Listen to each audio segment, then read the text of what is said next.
Hi friends, அவள் பெயர் Jessica. அவளை முதலில் கவனிக்காமல் வந்தவர்கள் எல்லோரையும் வரவேற்று கொண்டிருந்த கண்ணதாசன் திடீரென்று திரும்பி பார்த்தபோது அவள் முதுகு பக்கமே தெரிந்தாலும் ஜெசிகா தான் என்று உணர்ந்ததும் உடலில் மயிர்கால்கள் சில்லிட்டு நிற்பதை உணர்ந்தான்.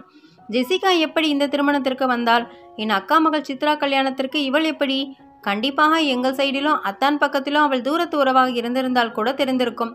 ஒருவேளை சித்ராவின் தோழியாக இருக்கலாம். கண்டிப்பாக என்னை கடந்து போன போது என்னை கவனித்திருக்க வேண்டும். ஆனால் ஹலோ கூட சொல்லாமல் போனதிலிருந்து அவள் கோபம் இன்னும் நன்றாக புரிந்தது. யோசித்து கொண்டே திருமணத்திற்கு வந்தவர்களை வரவேற்று கொண்டிருந்தவனை அருகில் வந்த பிரபு, டே ஜெசிகா வந்திருப்பதை பார்த்தாயா என்று கேட்டான். கண்ணதாசன் பதில் சொல்லாமல் புன்னகைத்தை விட்டு அப்புறம் பேசலாம் என்று பிரபுவிடம் சைகை காட்டிவிட்டு தன் வேலையை தொடர்ந்தான். அந்த பக்கமாக வந்த அத்தான் திரவியம், டே கண்ணா, போய் கொஞ்சம் சமையல கவனி என்றார். பிரபுவை அழைத்து ரிசப்ஷனில் நிற்க வைத்து விட்டு சமையல் செய்யும் இடத்திற்கு வந்தபோது தண்ணீர் குடித்து கொண்டிருந்த ஜெசிகா கோபமான விழிகளுடன் முறைத்து பார்க்க ஒதுங்கி போனான் கண்ணதாசன். என்ன தெரியுதா மிஸ்டர் கண்ணதாசன் என்று அவள் கோபத்தில் கேட்டது யாரோ சாட்டையால் அடித்த மாதிரி வலித்தது. திரும்பி பார்க்காமல் பதில் சொல்லாமல் போவதுதான் அழகா என்று அவள் திரும்பவும் கேட்க, என்ன ஜெசிகா எப்படி இருக்க என்று திக்கி திணறியவாறு கேட்டான் கண்ணதாசன்.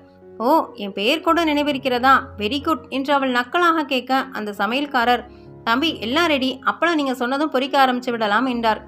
சரி ஐயரே, நான் பந்தி ஆரம்பிக்கும் போது முன்னாலே வந்து சொல்றேன் என்று அவன் மெதுவாக கிளம்ப எத்தனிக்க, எங்க கூட பேசக்கூட நேரம் இருக்காதே என்றாள் ஜெசிகா கோபத்துடன்.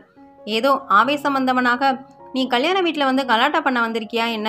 நான் என் பக்கத்து காரணங்களை எடுத்து சொல்லிய போது கேட்க பொறுமை இல்லாம போனவதானே நீ. உனக்கு உன் கோபம் பெரிது. தப்பு என் பக்கம் மட்டுமில்ல, இயற்கை சதி செய்து விட்டது என்றால் நீ நம்ப தயாராக இல்லை. அப்புறம் நான் ஏன் உன்னோடு பேச வேண்டும் என்று அவன் கத்திய போது எல்லோரும் வேடிக்கை பார்க்க அவள் ஓடி சென்று மணப்பெண்ணின் அறையில் மூலையில் உட்கார்ந்து அழுது கொண்டிருந்தாள். கண்களை நன்றாக துடைத்துவிட்டு முகம் கழுவி துடைத்துவிட்டு அத்தானிடம் வந்து, எல்லாம் ரெடியாத்தான், முகூர்த்தம் முடிந்ததும் இலை போட்டு பந்தி பரிமாற ஆரம்பித்து விடலாம் என்றான். சரி, நீ போய் மேலக்காரனை உள்ள வர சொல்லு என்று சொல்லிவிட்டு போனார் அத்தான் திரவியம். மேலக்காரனை அழைக்க கிளம்பிய கண்ணதாசனை ஒரு சிறு பெண் பிள்ளை அழைத்து, அங்கிள், உங்களை அந்த அக்கா கூப்பிடுகிறார்கள் என்று சொல்லிவிட்டு போனாள். திரும்பி பார்த்தபோது அழுது வீங்கிய முகத்துடன் ஜெசிகா நின்று கொண்டிருந்தாள். மேலக்காரர்களை உள்ள வர சொல்லிவிட்டு ஜெசிகாவை நோக்கி நடந்தான் கண்ணதாசன். நாம் சந்தித்தது எவ்வளவு நாள் ஆகிவிட்டது தெரியுமா? 6 வருடம் 3 மாதம் 4 நாட்கள் 18 மணி நேரம் என்று கண்ணதாசன் கொஞ்சலாக ஏக்கத்துடன் சொன்னபோது விக்கித்து போனாள் ஜெசிகா. இவ்வளவு கரெக்டா மணிக்கணக்கில் கணக்கு வைத்திருக்கிற நீங்களா நான் கேட்டபோது பேசாமல் திரும்பியும் கத்திவிட்டும் போனீர்கள் கண்ணா. நான் எத்தனை முறை உன்னை தேடி வந்தேன் தெரியுமா ஜெசிகா? ஏன் பதிலில்லை? நான் என் பக்கத்தின் விளக்கம் சொல்ல வந்த போதெல்லாம் விலகி விலகி ஓடினாய். நானும் மனிதன் தானே. 1 வருடமா என்னை புரிய வைக்க உன் பின்னால் அலைந்தேன் தெரியுமா? ஆனால் நீங்கள் செய்தது துரோகம் இல்லையா கண்ணா? திரும்ப திரும்ப அதைத்தான் சொல்கிறாய் ஜெசிகா. நீ என் பக்க விளக்கத்தை கூட கேட்க மறுத்துவிட்டு நான் துரோகம் செய்து விட்டேன் என்கிறாய். ஆமாம், திருமணமாவது செய்து கொண்டாயா? உன்னை தவிர என் கழுத்துல யாரும் தாலி கட்ட முடியாது கண்ணா. இவ்வளவு ஆழமாக காதலிக்கிற நீ நான் என் பக்க விளக்கத்தை சொல்ல வந்த போதெல்லாம் ஓடினாயே. எனக்கு திருமணமாகி 2 குழந்தைங்க இருக்குது தெரியுமா? நீ என்ன தவிர வேற யாரையும் திருமணம் செய்து கொள்ள மாட்டாய் என்று கூட தெரியும் கண்ணா. அப்புறம் எனக்கு இன்னும் புரியாத மாதிரி நான் உன்னை தேடி வந்த போதெல்லாம் ஏன் என்னை விரட்டி அடித்தாய் ஜெசிகா? நீ எனக்கு செய்த துரோகம் அவ்வளவு எளிதில் மறந்து போகுமா? நாம் இருவரும் ஓடி போவதாக போட்டு இந்த திட்டத்தை அறிந்து என் அண்ணன் என் அறையை மூடி பூட்டிவிட்டு வெளியே போய்விட்டான்.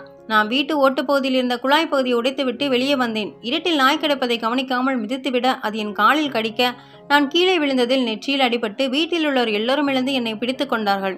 நீ சொல்லுகின்ற கதையை என்னை நம்ப சொல்கிறாயா? கதையா? விளையாடுகிறாயா? பின்ன என்ன? என்னை விட பணக்காரி காஞ்சனாவின் வலையில் நீ விழுந்து விட்டாய்.